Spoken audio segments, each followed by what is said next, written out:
est-ce qu'avec les mêmes joueurs, tous les entraîneurs obtiennent les mêmes résultats ? Avec le même effectif, avec les mêmes limites qu'on a pu voir notamment en cours de saison, sur des moments où il a essayé de faire tourner sur le premier semestre et où on voyait justement l'équipe égarer des points à droite à gauche.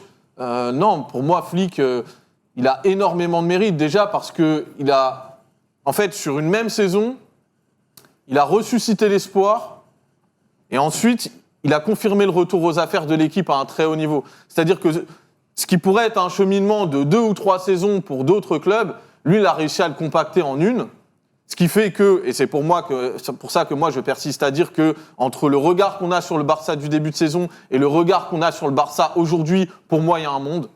Pour moi il y a un monde, c'est-à-dire que, allez, ne serait-ce que récupérer un titre de champion, t'aurais dit ça il y a 10 mois aux supporters du Barça, ils auraient tous signé, ils t'auraient même pas parlé de note esthétique, ils t'auraient pas parlé de Ligue des Champions, juste ne serait-ce que de récupérer la Liga, ça aurait été vu déjà comme une prise de guerre et comme quelque chose de presque inespéré par rapport à ce qu'était le rapport de force. Et lui, Flick, effectivement, il est allé beaucoup plus loin parce que il s'est imposé comme la clé de voûte du succès, en fait, à travers... moi, j'ai aimé qu'il recentre l'intérêt du public sur le jeu.